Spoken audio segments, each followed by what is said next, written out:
Kaipuzha Saint George VHSSൽ Kalam quiz എന്ന പേരിൽ ഒരു മത്സരം നടക്കുന്നുണ്ട്. കലാമിൻ്റെ ജീവിതവുമായി ബന്ധപ്പെട്ട ചോദ്യങ്ങൾ, മറ്റ് ശാസ്ത്ര പൊതുവിജ്ഞാന ചോദ്യങ്ങളൊക്കെയാണ് ഈ മത്സരത്തിൽ കൂടുതലും ചോദിച്ചത്. UP വിഭാഗത്തിൽ നിഷാൻ മത്സരിക്കുന്നുണ്ട്, പക്ഷേ നമുക്ക് കാണാൻ സാധിച്ചത് ഹൈസ്കൂൾ ലെവൽ മാത്രമാണ്. എന്തായാലും അവിടെ ചോദിച്ച ഏറ്റവും പ്രധാനപ്പെട്ട കുറച്ച് ചോദ്യങ്ങളാണ് ഇന്നത്തെ വീഡിയോയിൽ നമ്മൾ പരിചയപ്പെടുന്നത്. ഈ ചിത്രത്തിലുള്ള വനിതയെ തിരിച്ചറിയുക. മലയാളിയാണ്. അതിനെല്ലാം ഉപരി 2002 APJ Abdul Kalam Indian president ആകുമ്പോൾ എതിർ സ്ഥാനാർത്ഥിയായിട്ട് മത്സരിച്ചത് മലയാളിയായ ഈ വനിതയാണ്. ഇന്ത്യൻ നാഷണൽ ആർമി സ്വാതന്ത്ര്യ സമരകാലത്ത് നേതാജി സുഭാഷ് ചന്ദ്രബോസിനൊപ്പം തോളോട് തോൾ ചേർന്ന് നിന്നുകൊണ്ട് INAയുടെ വനിതാ റെജിമെൻ്റായ ഝാൻസി റാണി റെജിമെൻറ്റിനെ നയിച്ചതും ഇതേ വനിത തന്നെ. ആരാണ് ഇദ്ദേഹം? ശരിയായ ഉത്തരം ക്യാപ്റ്റൻ ലക്ഷ്മി സൈഗാളാണ് ഒന്നാമത്തെ ചോദ്യത്തിൻ്റെ ഉത്തരം.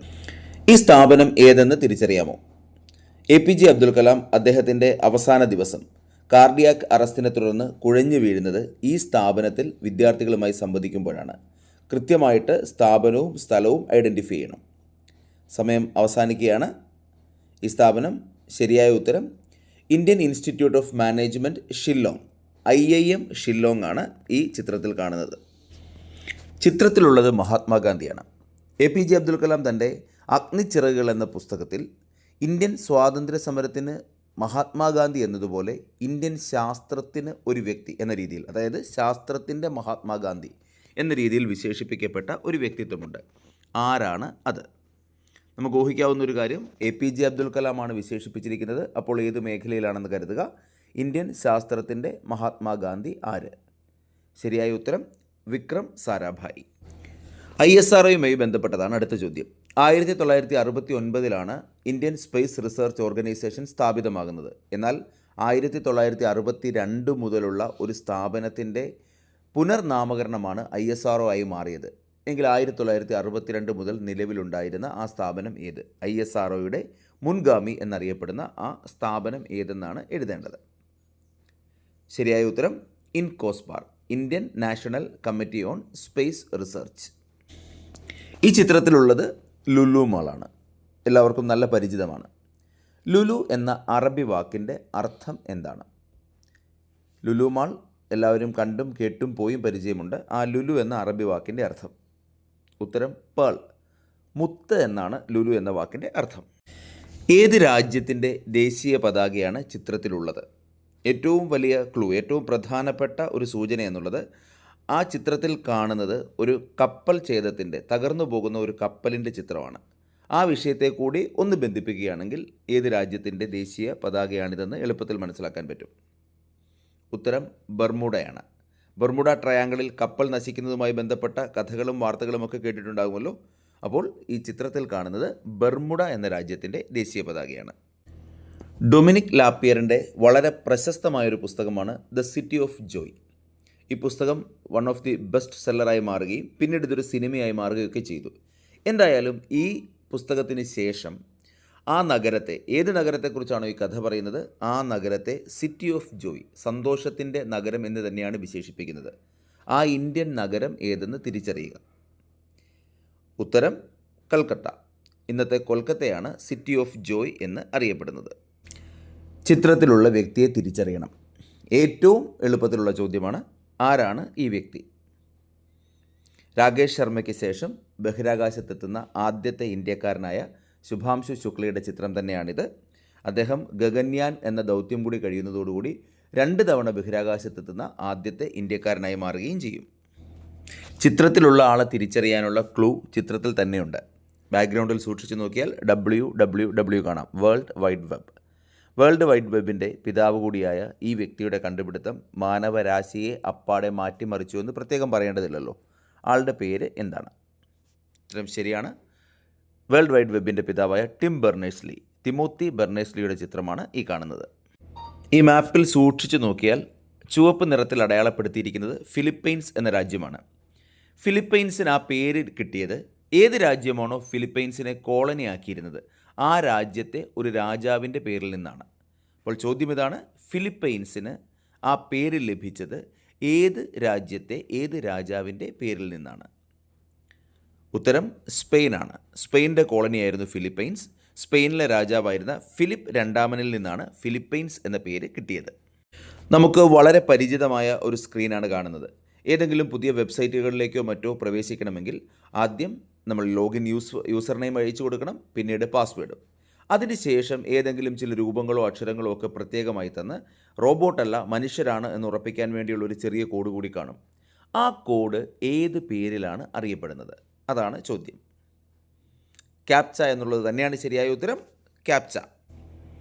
സ്റ്റേ ഹംഗ്രി, സ്റ്റേ ഫൂളിഷ് ആളുകളോടുള്ള ഒരു വ്യക്തിയുടെ ഉപദേശമാണ്. നമ്മുടെ ഈ കാലഘട്ടത്തിൽ ഒരുപാട് സംഭാവനകൾ നൽകിയ ഒരു വ്യക്തി. സ്റ്റേ ഹംഗ്രി, എന്തും നിങ്ങൾ വിശപ്പോടെ ആർത്തിയോടെ ഏത് വിഷയത്തെയും കാണണമെന്നാണ് അതുകൊണ്ട് ഉദ്ദേശിക്കുന്നത്. സ്റ്റേ ഫൂളിഷ്, പുതിയൊരു കാര്യം ഇന്നൊവേറ്റീവായി ചെയ്യുമ്പോൾ മണ്ടത്തരമാണ്, മോശമാണെന്നൊക്കെ പറഞ്ഞ ആളുകൾ വരുമ്പോൾ അത് അങ്ങനെ തന്നെ കരുതിക്കൊണ്ട് മുന്നോട്ട് പോകുക. ഏത് കാര്യത്തെയും ആവേശത്തോടെ മണ്ടത്തരം എന്നുള്ള വിളികളിലൊക്കെ തളരാതെ കണ്ട് മുന്നോട്ട് പോകണമെന്ന് പറഞ്ഞ സ്റ്റേ ഹാംഗ്രി, സ്റ്റേ ഫൂളിഷ് എന്ന വാക്ക് ആരുടേതാണ്? സ്റ്റീവ് ജോബ്സ്, ആപ്പിളിൻ്റെ സ്ഥാപകനായ സ്റ്റീവ് ജോബ്സിൻ്റെ തന്നെയാണ് ആ വാക്കുകൾ. ചിത്രത്തിലുള്ളത് ഒരു HDMI കേബിളാണെന്ന് കണ്ടാൽ മനസ്സിലാകും. നമ്മൾ പലപ്പോഴും ഉപയോഗിക്കാറുമുണ്ട്. ചോദ്യം വളരെ സിമ്പിൾ. HDMIയുടെ ഫുൾ ഫോം എന്താണ്? HDMI എന്നതിൻ്റെ ഫുൾ ഫോം. ഉത്തരം high definition multimedia interface. HDMI high definition multimedia interface ആണ്. അടുത്ത ചോദ്യവും ISROയുമായി ബന്ധപ്പെട്ടതാണ്. ISROയുടെ മോട്ടോ എന്താണ്? ISROയുടെ മോട്ടോ എഴുതുക. ശരിയായ ഉത്തരം space technology in the service of human kind. Space technology in the service of human kind എന്നതാണ് ISROയുടെ പ്രഖ്യാപിത ലക്ഷ്യം, മോട്ടോ. കാൽമുട്ടിൻ്റെ ചിത്രമാണ് കാണുന്നത്. ചിത്രത്തിൽ വ്യത്യസ്ത തരം എല്ലുകളെ തമ്മിൽ ബന്ധിപ്പിക്കുന്ന ചെറിയ ശരീരഭാഗങ്ങളുണ്ട്. അവ എല്ലുകളല്ല, എന്നാൽ പരസ്പരം എല്ലുകളെ തമ്മിൽ ബന്ധിപ്പിക്കും. പലപ്പോഴും അപകടങ്ങളൊക്കെ പറ്റുമ്പോൾ പരിക്ക് പറ്റിയതായി പറയുന്നത് ഈ ചെറിയ ഭാഗത്തിനാണ്. എന്താണ് ആ ഭാഗത്തിന് പറയുന്ന പേര്? വലിയ എല്ലുകളെ തമ്മിൽ ബന്ധിപ്പിക്കുന്ന ചെറിയ പോർഷൻ. ഉത്തരം ലിഗമെൻസ്. ലിഗമെൻസുകളാണ് എല്ലുകളെ തമ്മിൽ ബന്ധിപ്പിക്കുന്നത്. അപകടങ്ങളൊക്കെ പറ്റുമ്പോൾ ലിഗമെൻസിന് സ്ക്രാച്ച് ഉണ്ടായി, പ്രശ്നങ്ങളുണ്ടായി എന്നൊക്കെ പറയുന്നത് അതുകൊണ്ടാണ്. അടുത്ത ചോദ്യം കോവിഡ് വാക്സിനുകളുമായി ബന്ധപ്പെട്ടതാണ്. കോവിഡിൻ്റെ കാലത്ത് ഒരുപാട് വാക്സിനുകൾ സൃഷ്ടിച്ചു. അതിലൊന്നിന് വളരെ പ്രശസ്തമായ ഒരു ബഹിരാകാശ വാഹനത്തിൻ്റെ, ഒരു ആർട്ടിഫിഷ്യൽ സാറ്റലൈറ്റിൻ്റെ പേരാണ് നൽകിയിരുന്നത്. ഏത് രാജ്യം ഏത് വാക്സിനാണ് അങ്ങനെ ഒരു ആർട്ടിഫിഷ്യൽ സാറ്റലൈറ്റിൻ്റെ പേരിൽ നിർമ്മിച്ചത്? എല്ലാവർക്കും ഉത്തരം കിട്ടിക്കാണും. ഉത്തരം സ്പുട്നിക്. റഷ്യയുടെ കോവിഡ് വാക്സിൻ്റെ പേര് സ്പുട്നിക് എന്നായിരുന്നു. അവരുടെ തന്നെ ആദ്യത്തെ ബഹിരാകാശ വാഹനത്തിൻ്റെ കൃത്രിമ ഉപഗ്രഹത്തിൻ്റെ പേരായിരുന്നു സ്പുട്നിക്. കേരളത്തിലെ മോട്ടോർ വാഹന വകുപ്പിൻ്റെ ആപ്ലിക്കേഷൻ, അതിൻ്റെ ലോഗോയാണ് ചിത്രത്തിൽ കാണുന്നത്.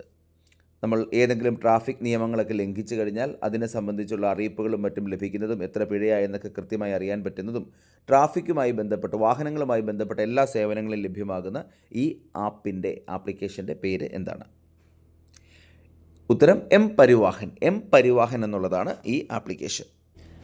മിസൈൽ മാൻ ഓഫ് ഇന്ത്യ സംശയമൊന്നുമില്ല APJ അബ്ദുൽ കലാമാണ്. ചിത്രത്തിലുള്ളതാരാണ്? The missile women of India.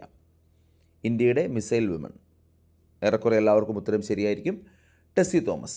ഇന്ത്യയുടെ മിസൈൽ വുമൺ എന്നറിയപ്പെടുന്നത് ടെസ്സി തോമസ് ആണ്. ചിത്രത്തിലുള്ള മരത്തെ കണ്ടല്ലോ. ഒരു വലിയ മരത്തെ ഒരു ചട്ടിയിലേക്കൊക്കെ ഒതുക്കി ചെറുതാക്കി വളർത്തുന്ന ഈ രീതിക്ക് ഒരു പ്രത്യേക പേരുണ്ട്. ആ പേരെന്താണെന്നാണ് എഴുതേണ്ടത്. സമയം കഴിഞ്ഞിരിക്കുന്നു. വളരെ സിമ്പിളായ ഉത്തരമാണ് ബോൺസായി. ബോൺസായി രീതിയിലൂടെയാണ് വലിയ വൃക്ഷങ്ങളെ വെട്ടി ഒതുക്കി ചെറുതാക്കി വളർത്തുന്നത്. ഈ ചിത്രത്തിൽ ചത്തുകിടക്കുന്ന കടുവയുടെ പിന്നിൽ നിൽക്കുന്ന ഇംഗ്ലീഷുകാരൻ, അദ്ദേഹത്തിൻ്റെ പേരറിയാമെങ്കിൽ അദ്ദേഹം സ്ഥാപിച്ച ഇന്ത്യയിലെ ആദ്യത്തെ നാഷണൽ പാർക്ക് ഏതാണെന്നും ഐഡൻറ്റിഫൈ ചെയ്യാൻ പറ്റും. ഇന്ത്യയുടെ ആദ്യത്തെ നാഷണൽ പാർക്ക് ഏത്? അല്ലെങ്കിൽ ആ പിന്നിൽ നിൽക്കുന്ന ഇംഗ്ലീഷുകാരൻ്റെ പേരേത്? രണ്ടിനും ഒരേ ഉത്തരം. ഉത്തരം ജിം കോർബറ്റ്.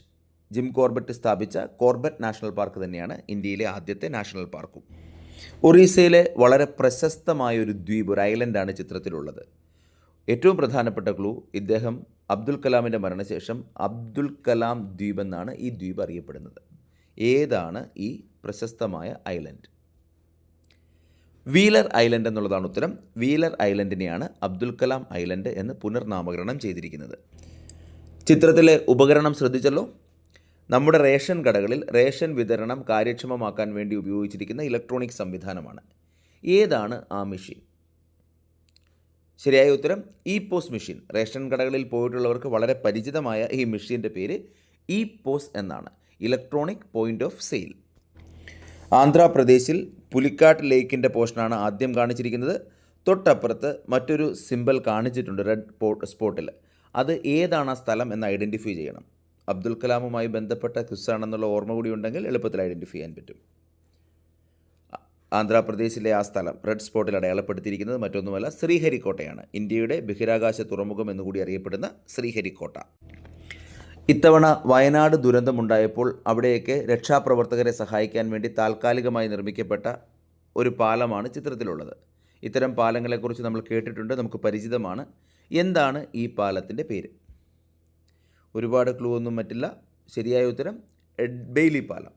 രണ്ടാം ലോക മഹായുദ്ധകാലത്ത് ഇത്തരത്തിൽ പാലങ്ങൾ നിർമ്മിച്ച് സൈനിക സേവനത്തിനു വേണ്ടി ശ്രമിച്ച ഡൊണാൾഡ് ബ്രെയ്ലിയിൽ നിന്നാണ് ഈ പേര് വന്നത്. ബെയ്ലി പാലം ഓർത്തു വെക്കുക. ഈ ചിത്രത്തിലുള്ളത് ഒരു രാജ്യത്തിൻ്റെ ഒഫീഷ്യൽ മാസ്കോട്ടാണ്. ആ രാജ്യവുമായി ബന്ധപ്പെട്ട എന്ത് വാർത്തകളും സംഭവങ്ങളും വരുമ്പോഴും ഈ ചിത്രം ഉൾപ്പെടെയാണ് നമ്മൾ കാണാറുള്ളത്. രാജ്യം ഏതാണ് ഈ രൂപത്തിൻ്റെ പേര്? ഏഷ്യൻ രാജ്യങ്ങളിലൊന്നായ സിംഗപ്പൂരാണ് ഉത്തരം. മെർലിയൻ എന്നാണ് ഈ രൂപത്തിൻ്റെ പേര്. സിംഗപ്പൂരും മെർലിയനും. ഇന്ത്യൻ സംരംഭകനായ റിതേഷ് അഗർവാളിൻ്റേതാണ് ഈ ചിത്രം. ഇന്ന് 80 രാജ്യങ്ങളിലായി വ്യാപിച്ചു കിടക്കുന്ന വലിയൊരു വ്യവസായ ശൃംഖലയുടെ ഉടമസ്ഥനാണ് ഇദ്ദേഹം. റിതേഷ് അഗർവാൾ തുടങ്ങിവെച്ച ആ ഇന്നൊവേഷൻ, ആ വ്യവസായ സംരംഭം എന്താണ്? നമുക്ക് വളരെ പരിചിതമായ ഓയോ റൂമുകളാണ് റിതേഷ് അഗർവാളിൻ്റേതായി തുടങ്ങിവെച്ചത്. ഇന്ന് ലോകമാകെ വ്യാപിച്ചുകൊണ്ടിരിക്കുന്ന ഓൺ യുവർ ഓൺ എന്നുള്ള ആ ഓയോ റൂമുകളെക്കുറിച്ച് മനസ്സിലാക്കി വെക്കുക. ഈ ചിത്രം സൂക്ഷിച്ചു നോക്കുക. ഈ 4 ഒബ്ജക്റ്റുകളെ തമ്മിൽ കണക്ട് ചെയ്യാൻ എന്തെങ്കിലും സാധ്യതയുണ്ടോ? ഒരു നിമിഷം ആലോചിക്കുക. ഇവയെ തമ്മിൽ കണക്ട് ചെയ്യുമ്പോൾ നമുക്കൊരു ഉത്തരം കിട്ടും. അതേതാണെന്ന് ഐഡൻറ്റിഫൈ ചെയ്യുക. ആദ്യത്തേത് ഭൂമിയാണ്, ആകാശം, പിന്നീട് അഗ്നി, അവസാനം സർപ്പം. ഇവയുടെയൊക്കെ മറ്റു പേരുകൾ ഒന്ന് ആലോചിച്ചു കഴിഞ്ഞാൽ ഉത്തരത്തിലേക്ക് എത്താം. സമയം കഴിഞ്ഞിരിക്കുകയാണ്. ഇന്ത്യയുടെ ഏറ്റവും പ്രധാനപ്പെട്ട മിസൈലുകളെയാണ് ഇവിടെ കുറിക്കുന്നത്. പൃഥ്വി, ആകാശ്, അഗ്നി, നാഗ്. അതാണ് ഉത്തരം. ഈ ചിത്രങ്ങളെ തമ്മിൽ കണക്ട് ചെയ്യാമോ? 3 ചിത്രങ്ങളാണുള്ളത്. ആ 3 ചിത്രങ്ങൾക്ക് തമ്മിൽ ഒരു ബന്ധമുണ്ട്. കൃത്യമായിട്ട് ഐഡൻറ്റിഫൈ ചെയ്ത് അവയെ കണക്ട് ചെയ്താൽ ഉത്തരം ശരിയാവും. ഉത്തരം ഇത് 3ഉം APJ അബ്ദുൽ കലാം പ്രസിഡൻ്റ് ആയിരിക്കെ ആദ്യത്തേത് എന്ന രീതിയിൽ നിർവഹിച്ച കാര്യങ്ങളാണ്. ആദ്യമായി ഒരു യുദ്ധവിമാനത്തിൽ സഞ്ചരിച്ച പ്രസിഡന്റ് അദ്ദേഹമാണ്. അതാണ് സുഖോയ്. സിന്ധുരാഷ്ട്ര ഒരു സബ്മറൈനിൽ സഞ്ചരിച്ചത് അദ്ദേഹമാണ്. അതുപോലെ സിയാച്ചിൻ ഗ്ലേസിയർ യുദ്ധഭൂമിയിൽ ആദ്യം ചെല്ലുന്ന ഇന്ത്യയുടെ പ്രസിഡന്റും അദ്ദേഹമാണ്. ഇതായിരുന്നു ആ കണക്ഷൻ. ചിത്രത്തിൽ APJ അബ്ദുൽ കലാമുമായി ബന്ധപ്പെട്ട 3 വർഷങ്ങൾ കാണിച്ചിട്ടുണ്ട്. അവയുടെ പ്രത്യേകത എന്തെന്നുള്ളതാണ് ചോദ്യം. ആ ചിത്രത്തിൽ അവസാനത്തെ വർഷം 1999 അല്ല 97 വരേണ്ടത്, പ്രത്യേകം ഓർക്കുക. 1981, 1990, 1997 അങ്ങനെ വരട്ടെ.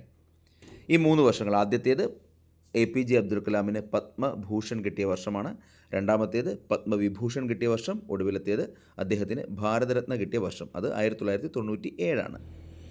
ഈ ചിത്രത്തിൽ കാണുന്ന 3 വസ്തുക്കൾ, ആ 3 വസ്തുക്കളെയും തമ്മിൽ ബന്ധിപ്പിക്കുന്ന എന്തോ ഒരു കണക്ഷനുണ്ട്.